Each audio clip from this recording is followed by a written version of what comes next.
Welcome back to Goonies World. My name is Goonie, also known as Colin. And I'm joined by Lunicorn, also known as Len. Hello, hello.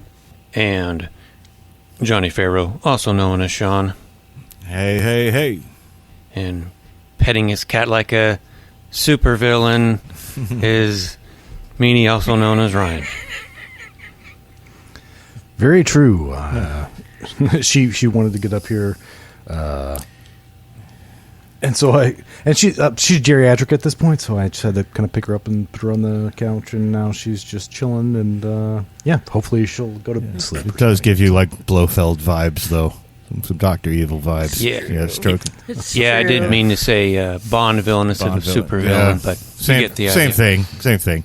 Hey, what is Blofeld? No, I'd put Blofeld up against Batman. I mean, Blofeld's in Lex Luthor territory, at least. He's a super villain, even if there's no... Yeah. I don't know, for that matter, our listeners can weigh in on this, but if James Bond and Batman got into a fight, who would win? I think that's an open question.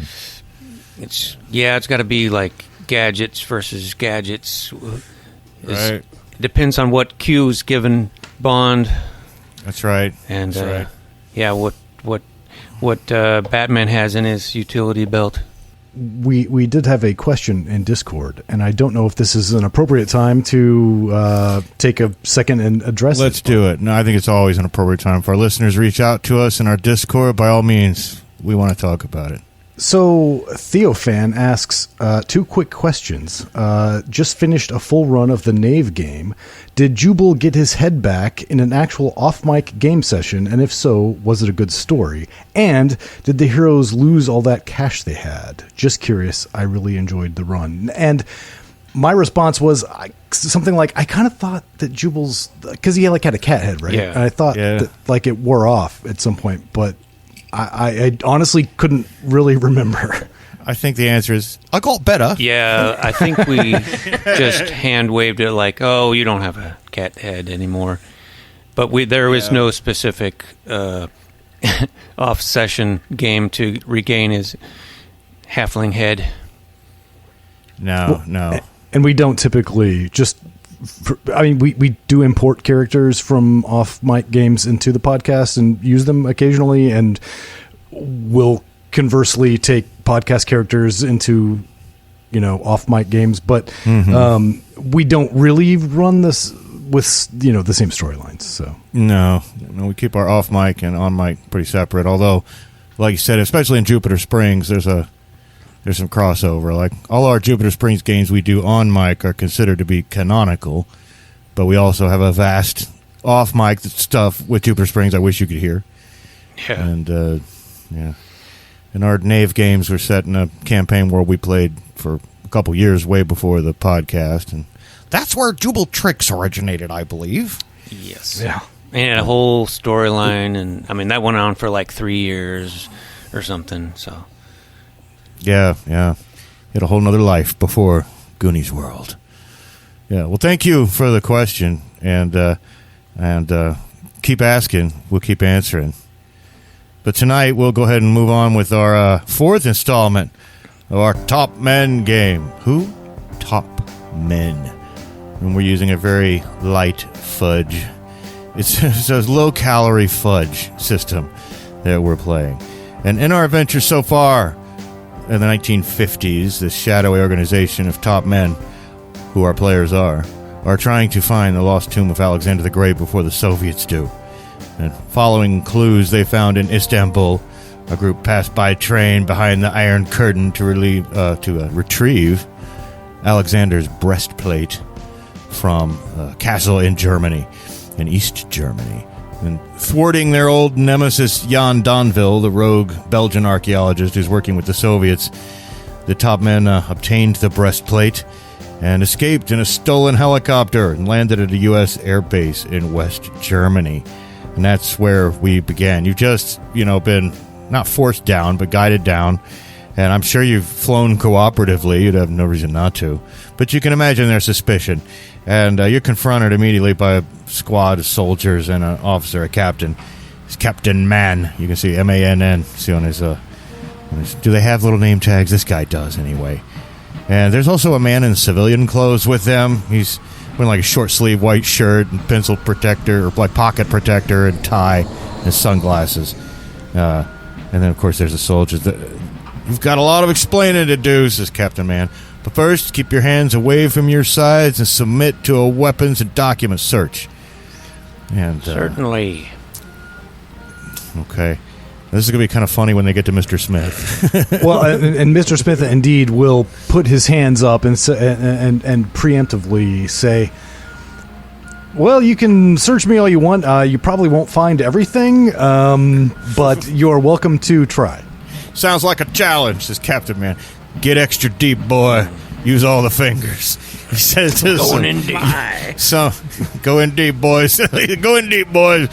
And so you're standing out there on the tarmac. You know, there's airbase activity in the distance all around you, but you're pretty far from anything immediate.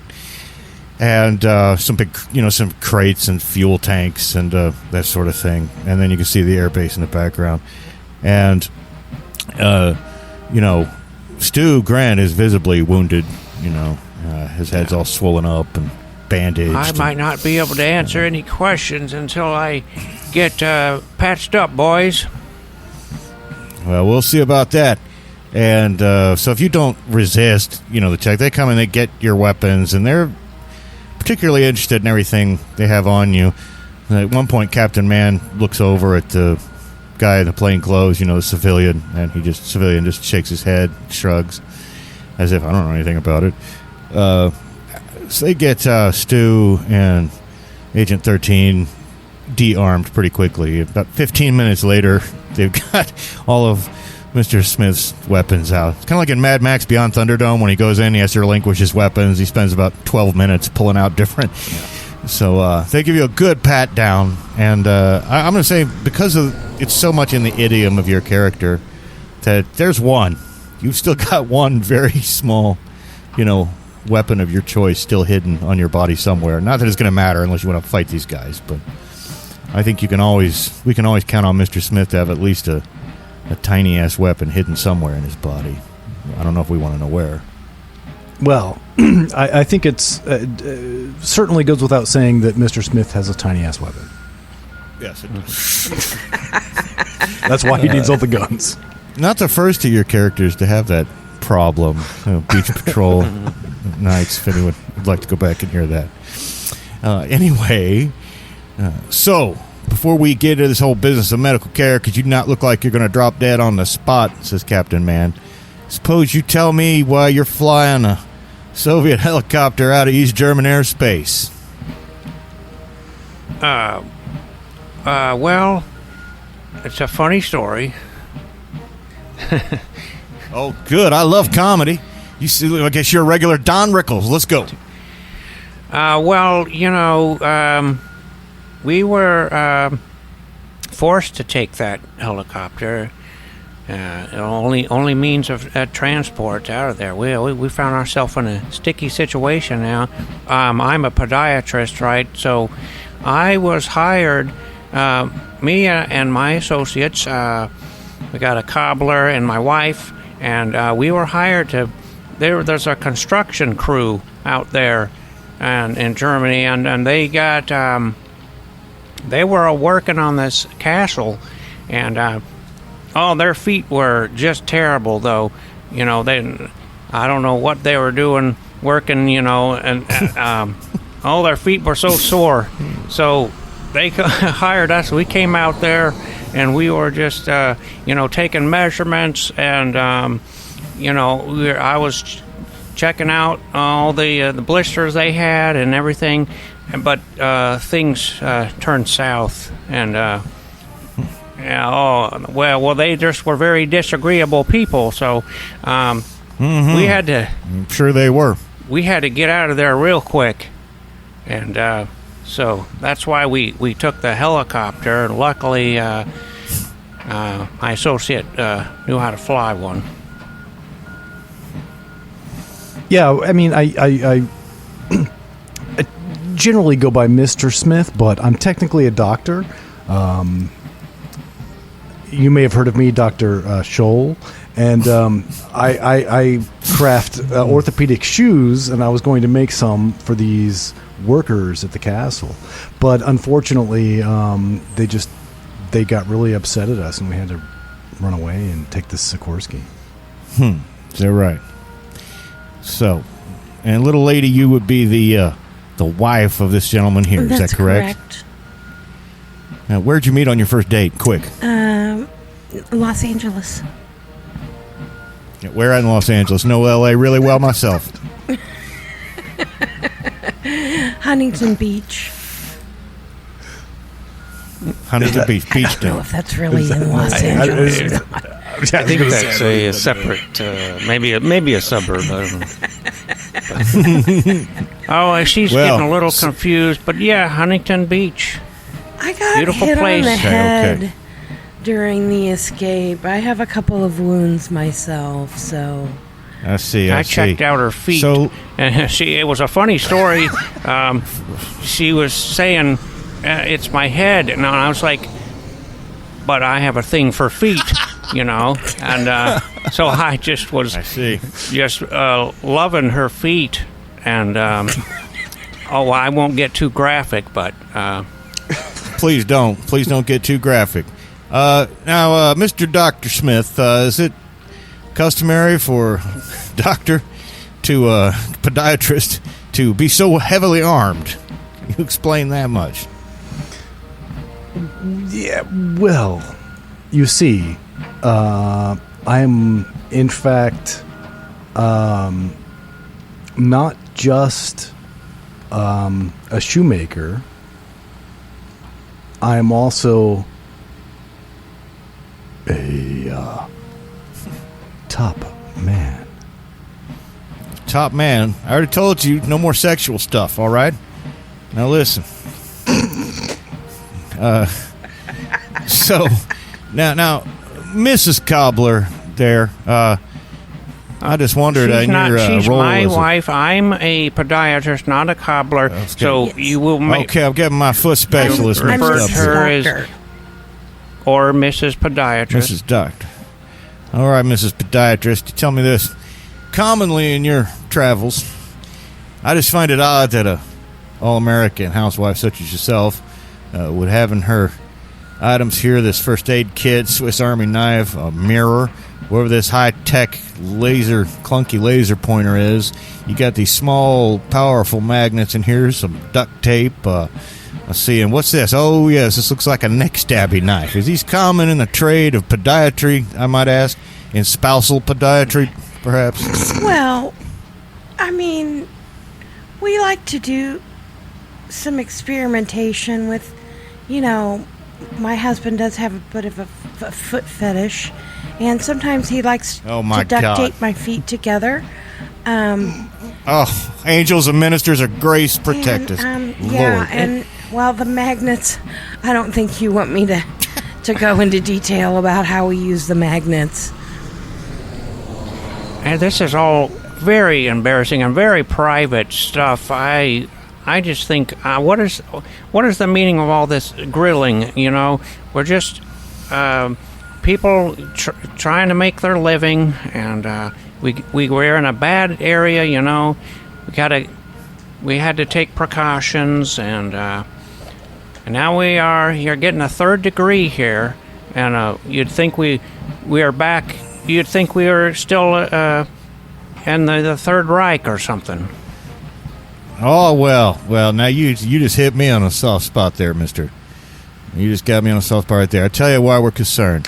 If we have had American citizens steal a Soviet helicopter, even if they had a good reason, it could very well cause an international incident. That is the best case scenario for you, is that you have caused a regrettable international incident that will require attention and resources to put right. I didn't have any idea.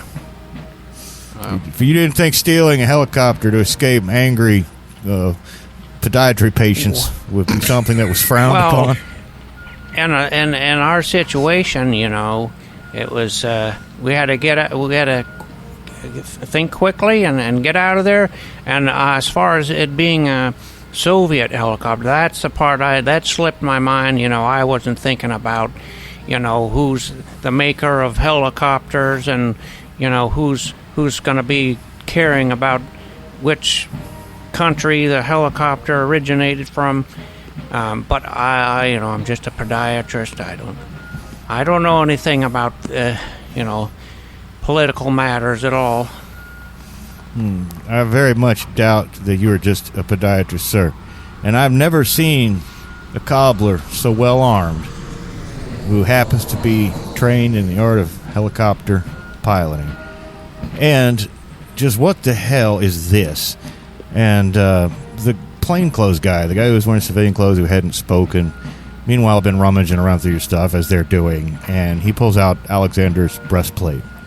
And when he sees that, he looks back up at you, and he walks over to the captain, and he says something under his breath to him. Well, appears my associate would like to speak to you. Gentlemen, step back 20 paces. And they would make room. And they all scoot way back. And the plainclothes man says, I'm Mr. Hancock. I'm a civilian observer here. And that basically means he's CIA or something like that. I'm going to allow them to laugh off your top men reference, but you're quite cavalier throwing that around, Mr. Smith. Oh, I thought they. Yeah, that was probably ill-advised. I apologize. No, you don't need to apologize to me, but at least you said it here amongst friends. I see now why you've flown out of East Germany in such a hurry. And I am not completely authorized to advise you further, but I believe I know the channels to put you into. I'm going to have you remanded back into custody and wait for directives. However, I don't think you need to worry about anything, and you might consider your next steps in the meantime. He goes back and says something to Captain Mann, and they hustle you onto the airbase and put you in. It's not like a jail, but it's like a detention-type waiting room with benches on the walls, and the doors are locked. Excuse me, I'm going to need stitches eventually. Yeah, I was just about to get to that. And they take you in, and they stitch you up. You got state-of-the-art facilities here. Now, according to the rules, you need to heal. You need to rest and heal for a day, for each of your little check boxes. But you're getting active medical care in a first-class facility. And frankly, you're going to be here for a couple days, unless somebody calls in a contact, to get out quicker. You realize there's going to be a lot of waiting involved, and you lose about 2 or 3 days here. For one, waiting for him to get out. They end up sleeping you in not cells, but sort of a bunk room that's empty. Like there's 40 bunks in here, and they've evacuated the whole place. Have you guys sleeping in it? But eventually, you have visitors one day, and it's about 2 days later. You're feeling back up to full health. And indeed, the chief has arrived. He's obviously just flown in. He's got dark circles under his eyes. And he comes into the great big empty room full of all the bunks and sits down. So, I see you have the breastplate. Excellently done. A little messy getting out, but when people's feet hurt, they can be rather nasty. So I hear. I've just read your file of your interrogation. It made for very amusing reading. Well, I had to think quick on my feet. That's another little joke for you. I'm not very good at it. It is a joke. Yes, your expertise lies elsewhere. That is for certain. However, congratulations. We do have word that we had word of a fracas at the castle there in Ludwigsfeld, and I had hoped for the best. I put 2 and 2 together. We've been following your trail after the fact, of course. You've done well so far, but it's been a few days. I'm certain that Jan Donville knows where you're ultimately going. After all, you have obtained a breastplate that everyone in the community knows is rumored to have a map of Alexandria. I assume you had a chance to take a look at it. Yes, and it appears that it's not just a straightforward map. It takes some interpretation, I would say. So, I don't know if it's a given that he knows exactly, but I'm sure he He's an intelligent man. He might have an idea. I do believe he would have reasoned Alexandria. The map on the breastplate was said to have a map of Alexandria. He may not know what you know, since he has not had a chance to examine it.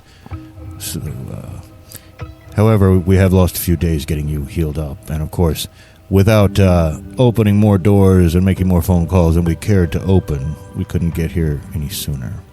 So we need to get you to Alexandria, obviously. However, flying in could be very difficult right now. As you know, relations between the United States and Britain are rather chilly with Egypt right now. In fact, the British are pulling out of the Suez Canal region as we speak. And of course, you know, just within the last several years, there was a revolution there. The British protectorate is no more. And that is not to say that all foreigners are unwelcome in Alexandria. However, flying in and having you go through that sort of scrutiny and getting proper visas for you, even with these identities you've been using, and very good resourceful work in the field, by the way, getting those identities set up for you. But flights in the country will be so closely monitored, we feel it best that you go by ship. After all, Alexandria is the busiest port in Egypt, and they certainly cannot check every single ship that comes in. So we're going to go ahead and send you on your way. We also have concerns about Cypriot separatists have hijacked a few flights across the Aegean and the Mediterranean recently. As you know, the Isle of Cyprus is in turmoil as well. Yeah, so many places are having so much turmoil. Yes, we can only hope that by the year 2000, the world will have settled into peace and utopia. Well, definitely, I have every confidence that it will. Yes. Yeah, I think all be united.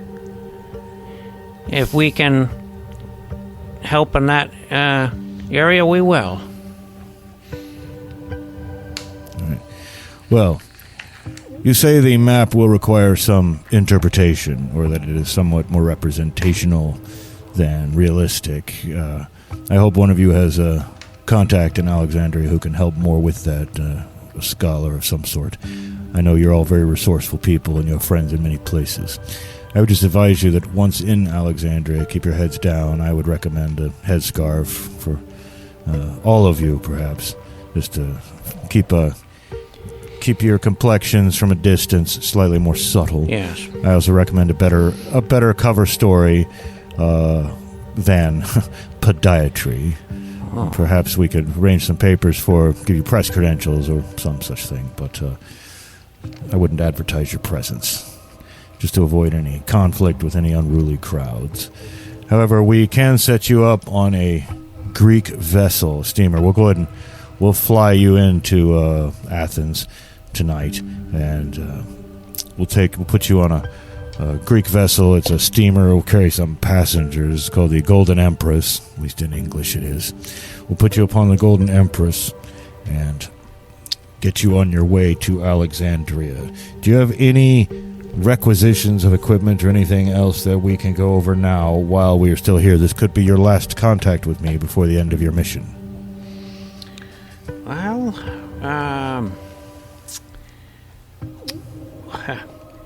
I think I got everything that I normally would need to carry out my mission. Are we getting our gear back then, I take it? Oh, yes, of course. I've arranged that. It's waiting right outside in the foyer here of this barracks. Excellent. In terms of, the rest of our mission, I think the next puzzle that we need to solve is the map, and as you've suggested, we may find help in Alexandria with that. Yes, I did take a quick look at it, so I know it's mostly just that grid of lines, not quite a perfect grid of lines, with some shapes, triangle, square. Of course, specifically there are 3D representations of a tetrahedron and a cube and a octagon and dodecahedron and a icosahedron, the old 5 perfect solids. the shape of the dice we usually play with. So, yes, obviously symbolic. Perhaps when you get on the ground, some of these streets might be recognizable, at least in their patterns.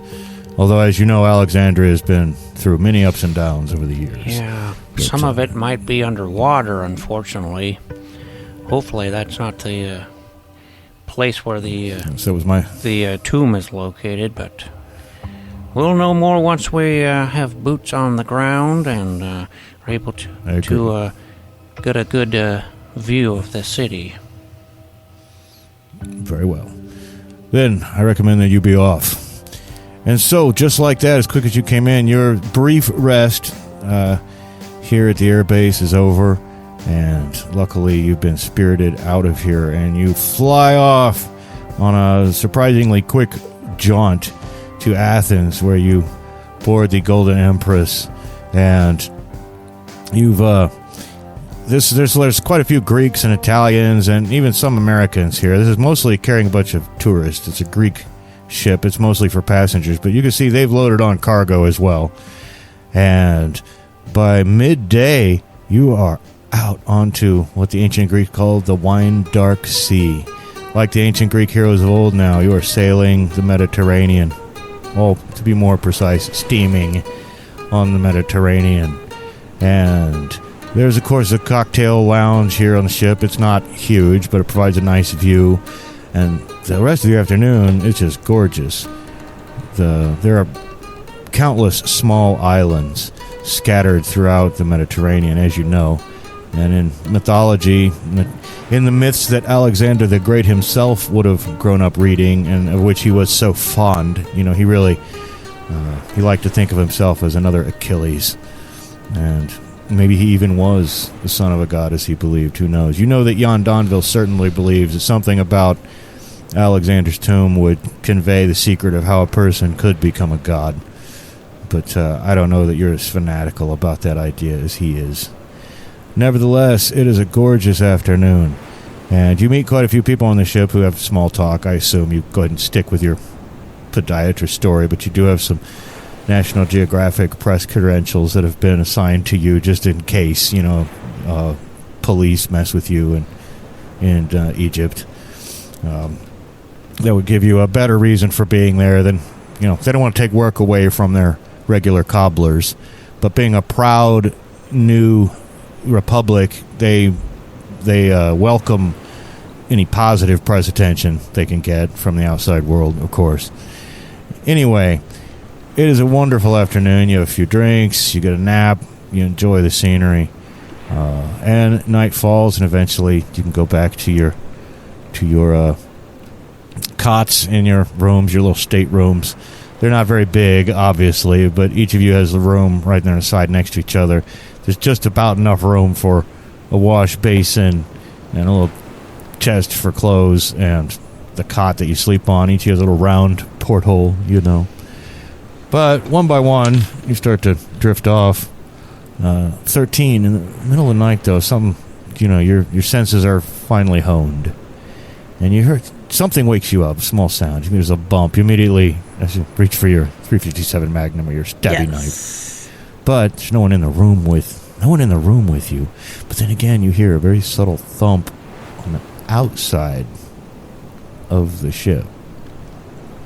Not under the water line or anything, but like on the opposite side of the wall from you, on the outer side of the ship. Now, you other two guys are still asleep. Just nothing but the sound of the ambient sound of the ship's engines is really all the sound you hear, other than that subtle bump. Can I? So what do you do? See anything through the porthole? Well, when you look through it without opening it, it's hard to really get a good view to either side, but it opens. Would you like to swing it open and look out? Yes, while keeping my gun drawn and ready. Okay. You're going to try to be sneaky about it? Okay, well, let's be sneaky McSneak and roll some adventure dice.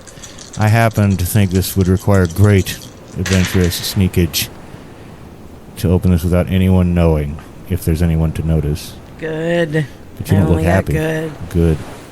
You open and you poke your head out to stick your gun out to, I assume, and you're shocked to see a half dozen men climbing up the side of the ship. There's a small boat, like a motorboat with the motor turned off, obviously, down below, and there are 6 shadowy gentlemen climbing up the side of the ship from the boat. One of them was right up, right there next to you, like 3 feet away. You open your window, stuck your head out.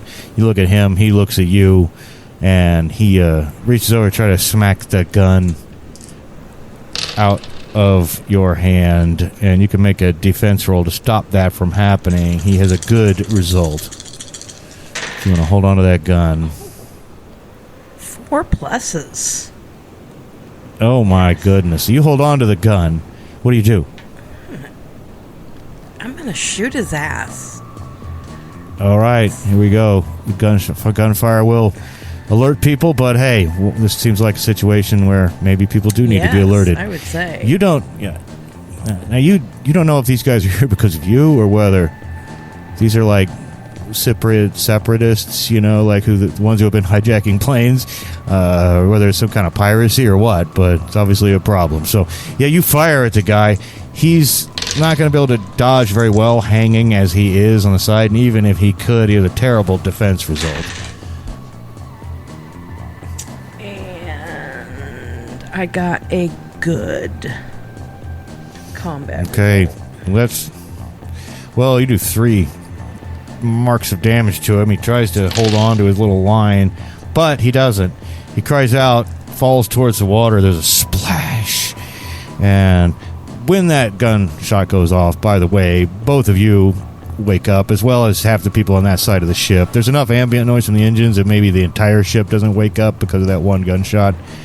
But you two wake up, certainly, and you could hear that from right outside your portal windows. Oh, dear. What do you do, Mr. Smith? You're probably more gun conscious than anyone else here. Yeah.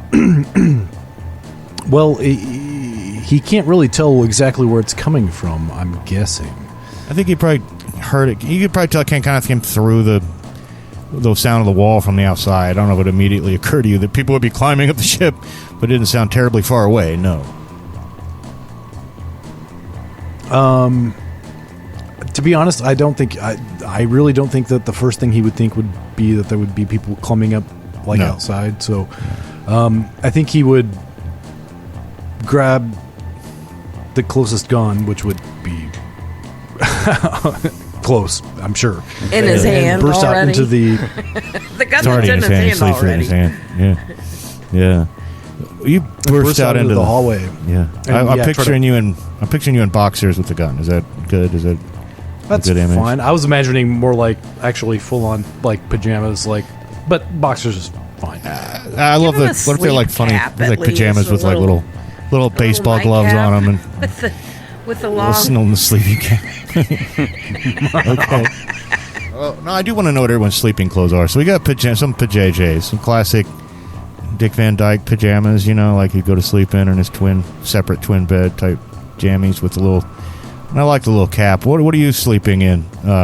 13. 13 sleeps in the nude.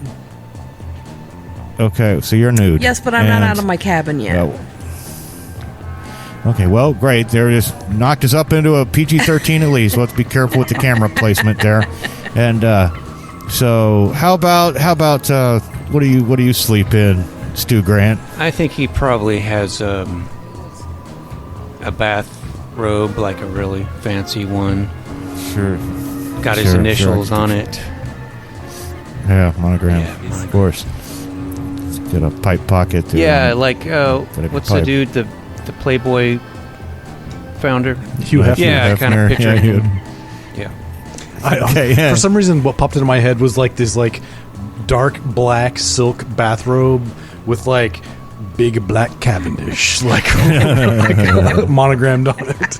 Big black Cavendish. When I entertain the females at my home, I wear that. Well, with your duct tape and your foot fetish, I know all that's just in your. It's really not. Stu Grant really didn't have that. Only his cover. That's right. That's right. Yeah. Well, you hear that too. You hear next door. Mr. Smith's door slamming open. What do you do? I will probably actually run to try to find Mr. Smith first before I rush into 13's room.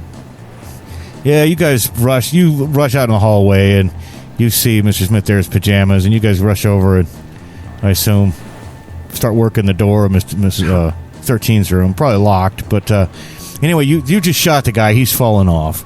And I assume if you duck your head back in, there's almost no way these other 5 who are climbing up can get to you. But what do you do? But can I get to them?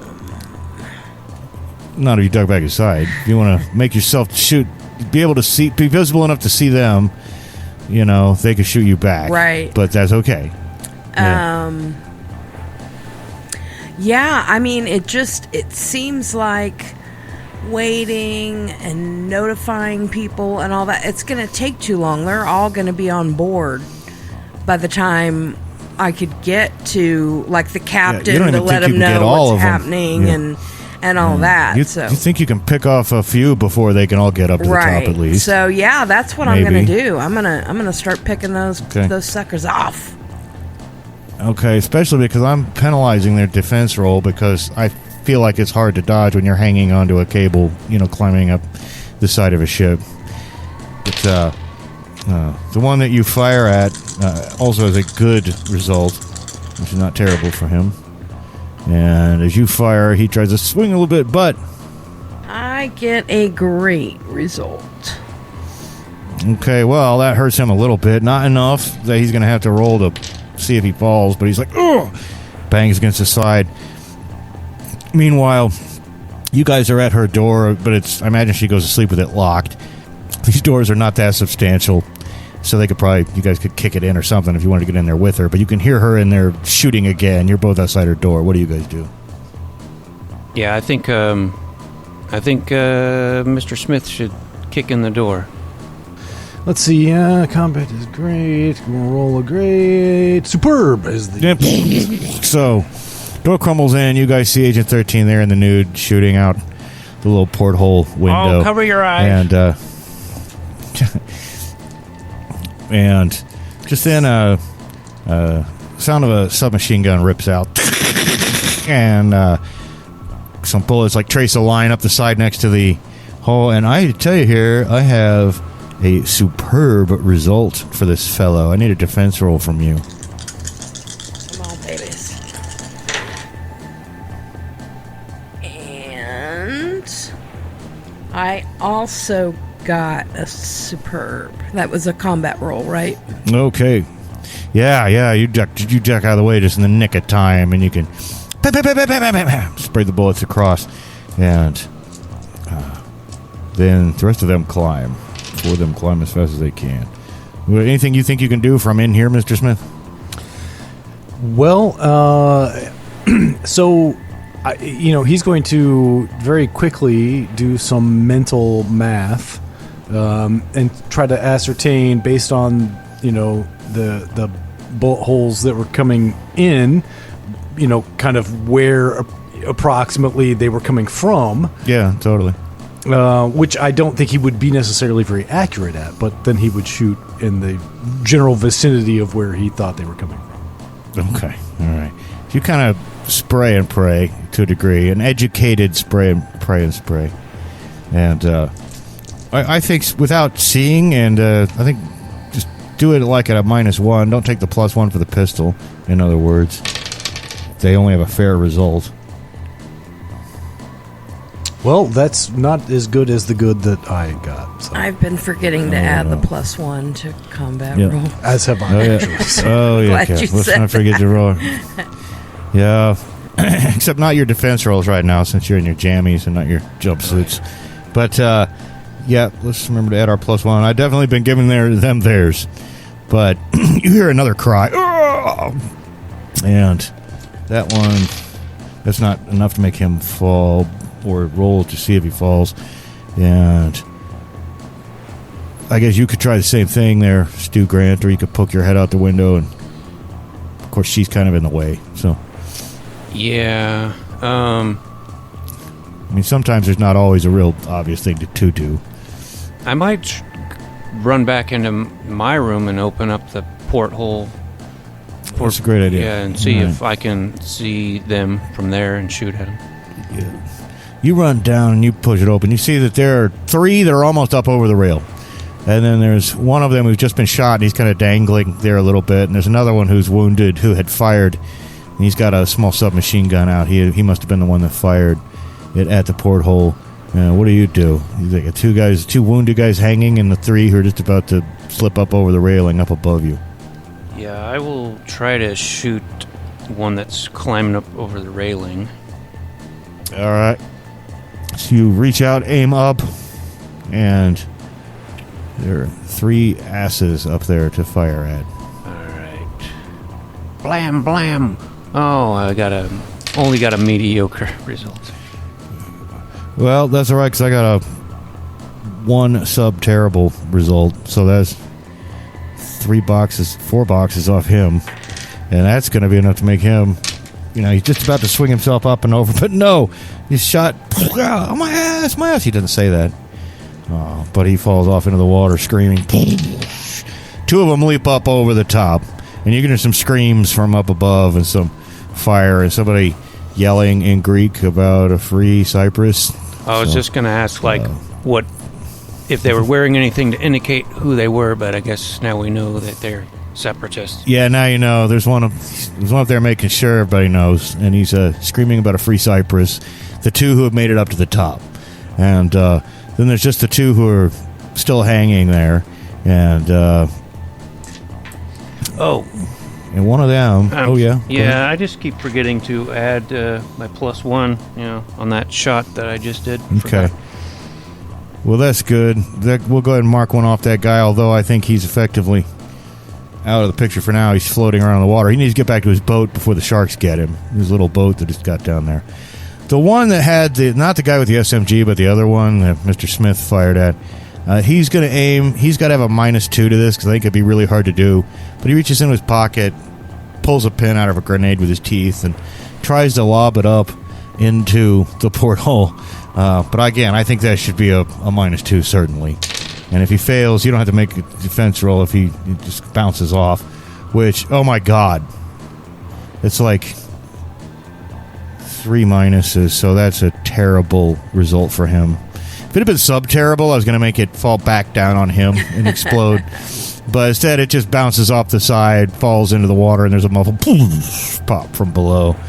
By now, you can hear there's gunfire of different calibers now, Mr. Smith, going on up the top, so you realize that the ones who are shooting, ship security or somebody shooting back at them at this point. And there's kind of a battle raging up top. Now, I've gotten a little track. I've lost a little track of which one of you guys I've let go. But I think we'll go with Mr. Smith since he's the most combative. What do you do at this time? You've got 2 guys still hanging off. One of them's tried to lob a grenade into the room and failed. Well, his first instinct was to kind of run up to the top deck, but the fact that there's still a couple on the ladder or whatever, I think he's going to just keep shooting at them. Yeah, it probably knocked them. Both of them are wounded too, and they're kind of hanging from little cables that are starting to swing back and forth, and they're feeling a little unstable anyway, since they're basically climbing with one hand and have weapons or reaching for grenades with their other hands. The one with the SMG is hurt the worst. Well, and SMG seems particularly dangerous, so I'll take a shot at him, and that will be a great result. Okay, he's going to be penalized on his defense, and he has a poor or a terrible result actually. These guys are the worst Cypriot separatists ever, and. Just get a bunch of guys sitting around in their basement, came up with this half-ass plan. Right. Not real separatists. Right. So, but he's definitely fallen back down into the water. The guy who just threw the grenade is the only one that's left hanging there. And what do you do, 13? I will be shooting at the one that's still hanging there. Okay, you do that. I mean, he's also been wounded. He actually has a great result. No, he has a good because I'm getting him on -1 because he's hanging there on a rope. Can't really dodge and weave like he wants to. Legendary +1. Oh my Right. goodness gracious. So, yeah, well, he's checked off way down in the middle of his wound boxes. He's going to roll and see if he can still hang up, but he's got a -2 to his roll now because of his woundedness. And he too falls in the water. Now, there's nobody hanging onto the side. Goonie, remind me what you said Stu was doing. He was shooting out his. That's right. Yeah. Okay. Well, you can see that area is, the side of the ship's clear right now. There's a guy in the boat still, though, down below, and he starts up the motor and acts like he's going to pull away. It's like a little open boat, right? You could fire at that guy as he's trying to flee. He'd be the one that you could still get, because the ones who were climbing, they're already up on top now. But the guy trying to flee in the boat is a fair target if you'd like to shoot at him. Black Cavendish. Yeah. All right. Where do you think you're going, mister? And superb. Oh my goodness! And I was just giving him his adventure of fare to try to get the boat out of the way. He can personally dodge. +1, that would be legendary. +1, super +1. Legendary. So we go da boom, 2, 3, 4, all the way from legendary down to fair is 4 wounds, and that doesn't stop him or kill him, but it certainly the boat weaves around a little bit as he's heading off into the night. But about this time, though, I think we have to say that it was just the 2 of them that made it all the way to the top, who were mostly there to cause damage and make a big noise anyway. Obviously, they were not able to capture the ship because the gunfire has begun to die off just about the time you think about running up there. I think we have to give the few guys these few merchant marine, Greeks on the Golden Empress, we have to give them their due. They could probably take out 2 fellows because there's about 6 of them. So the gun battle is over. The Cypriot separatist attempt on the Golden Empress has been fought off. Much thanks to you guys. Eventually, because people had reported the gunfire from down here, the captain comes down and thanks you all for, helping. Like, filthy separatists. We're so sorry your journey had to be inconvenienced. We thank you for your help. You're very well armed. And oh my goodness, I'm so sorry, madam. I did not notice you were in the altogether before I poked my way in. Yes, you did not give me a chance to get dressed. Well, as a game master, I find just never give the players a chance to get dressed. Once they're naked, that's it. So, I'm sorry, there's just no time for you to get dressed. There was no time. Okay. I mean, if you had previously stated that you had an outfit ready, laid out from the night before, but yeah. But you do get the goodwill of the captain, and by morning everything's blown over. And luckily, because you woke up and because you took immediate action, that trouble with the Cypriot separatists did not have to. It was not as bad as it might have been. Well, the next day it dawns bright and early, and by the way, the ship's chef makes sure you guys have a nice big extra portion of yogurt. Yeah, Greek yogurt. I was just going to say that. Greek yogurt for me, please. I was just hurriedly trying to think of what Greeks would eat for breakfast, and I thought, yogurt, Greek yogurt.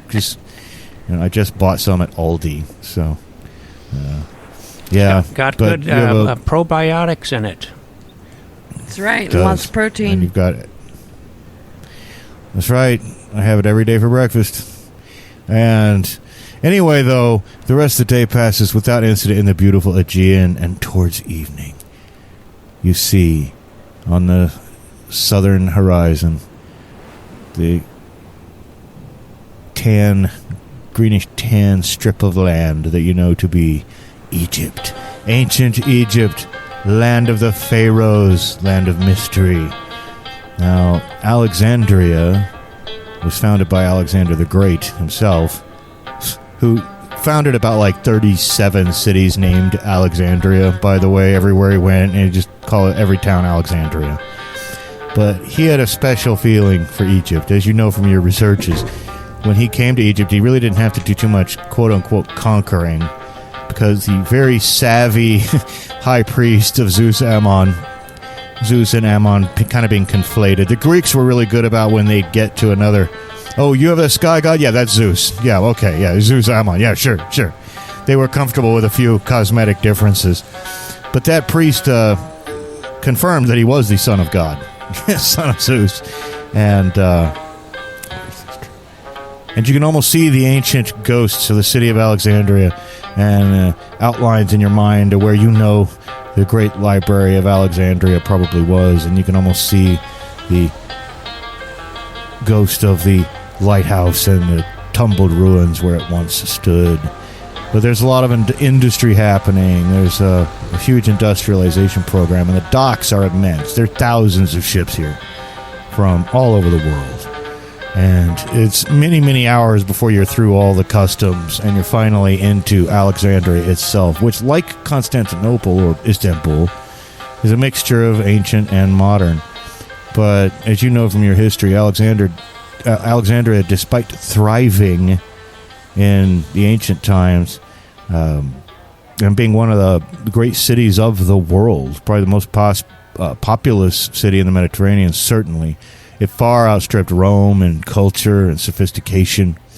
It had the great library here that had 1 million books. It was burned down by a Christian mob later on in the late Roman Empire. And then when the Muslims conquered Alexandria, they built a new capital elsewhere. And so Alexandria really fell to be nothing but more of like a fishing village in the middle of ancient ruins. And it's only been in the last couple hundred years that Alexandria has begun to grow again. So it's a mixture of old and new. And so there are a great many modern cars in the streets, but there's still market stalls, and it's very crowded. There are still horses and buggies and that sort of thing. You almost don't even know where to begin. But you get a few looks every now and then, too. Not from everybody, but a few challenging looks from young toughs. And you can hear all the religious calls, the different times of day being broadcast in the distance from various towers. There's everything from mosques and minarets to modern office buildings to Roman-era ruins, all mixed in here. And it seems a lot more wild and high energy compared to Istanbul. And night is falling, as I say, but paper lanterns are going up. There's no sign of the market stall stopping anytime soon. But it's almost impossible to know where to begin. I got to think one of you, in all your vast experience in history, has a friend in Alexandria somewhere. Well, I just might know someone, unless somebody else has someone they know. I do. Well, I think a scholarly friend is probably appropriate. Yeah, he's originally actually from Saudi Arabia, but and then he did go to Yale, so he's westernized, and I know I can count on him. Oh yeah, what's his name? Saeed bin Laden. Okay. Well, do you want to flag down one of these little horse and buggy cabs and take it to Saeed bin Laden's house? Well, I think that's a good place to start. He can, he can show us the ropes, and maybe help us out with this map. Okay. Well, you get to you flag down a taxi driver, and behind the little clip-clop of his horse's feet, and you throw him some Egyptian currency, and you come to the house of Saeed bin Laden. He's done well. He's an academic, right? So he's probably attached to the universities here, and he's got a nice home. It's the central courtyard type of home. There's a central courtyard that's open to the sky, and the living quarters are kind of around it in a square, but not a lot of windows outside. And it's right up to the crowded streets. But you knock on the big door, and a woman comes and opens it, and you say who you need, and eventually Saeed comes to the door. He's like, "Oh, my old friend! So good to see you. I always said, come visit me. Do come in." He grabs you and kisses you on both cheeks. How are you? And, Oh, I am so well, so very, very, very well. And, of course, you remember my wife, Glenda? She's an American. He met while he was over there. And, Oh, yes. and these are, of course, my beautiful children. Oh. So do come in. And I won't hear of anything until you're settled. And he takes you out into the courtyard, and so the nice sky above you, it's quite pleasant. There are palm trees growing here, and there's a little water fountain and some mosaics. He's done well for himself, as I say, and he's well thought of in the community, despite his Western wife and some of his Western ways. But he does bring a lot of prestige to the university. He publishes regularly, and he's got very high teacher rankings from his students. But so please, and now that you're refreshed, and he's got like plates of fruit and cheese, goat's cheese, and all that, please tell me, what can your good friend do for you, Dr. Grant? Well, I'm assuming we brought the breastplate with us. Oh, yeah. I whip assume that so. out. Why don't you take a look at this? Oh, his eyes widen before... Is that what I think it is? It is. Oh, my. Finally got my hands on it. we were on a mission, and looking for that tomb. And, just to have a piece of something that Alexander himself wore is, I can't even describe it. I have goosebumps. Yeah. Now, did you find on the back of it, is there a map? There appears to be some sort of, at least rudimentary map, some symbolic map of some kind. May I see? Turn it over, yes. Yes. And all his kids run up, though, and they're staring at it, too. And he's like, oh, yes. Well, I believe this would be the Great Central Boulevard. You see how it's slightly wider. And that has existed since ancient times, that we are aware of. So if that is there, then the tetrahedron here would be where the Library of Alexandria was. Now you do know, of course, that Alexander was he was a very devout Pythagorean. He believed in the mystical math of the philosopher Pythagoras.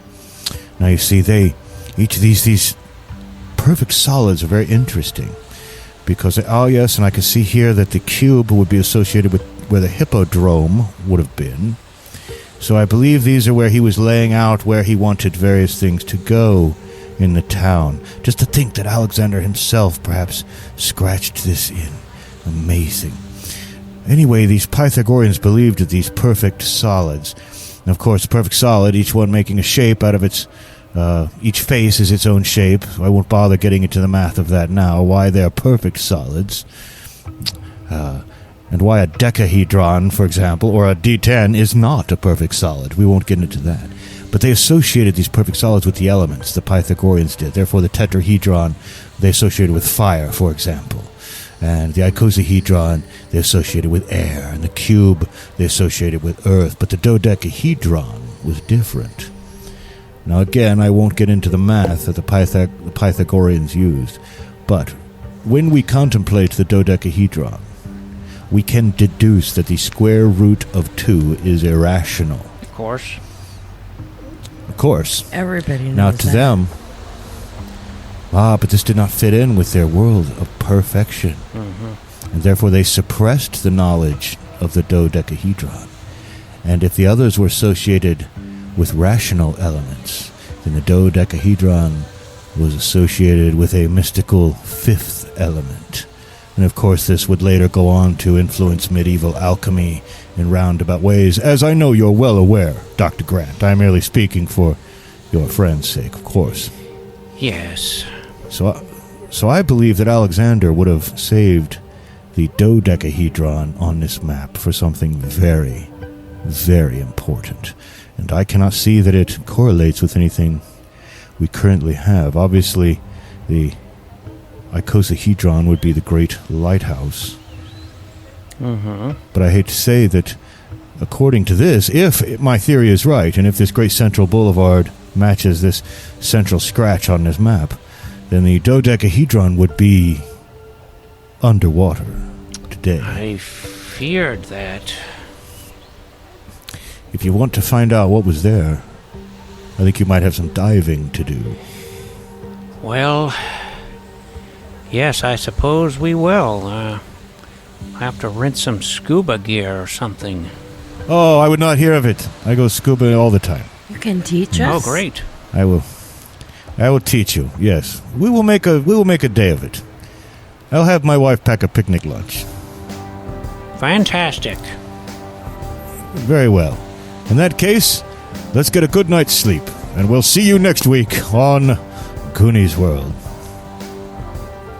Do you know how hard it was to not make a scuba dooby doo joke? Scuba dooby. Oh my! I didn't though. So you're welcome. Thank you.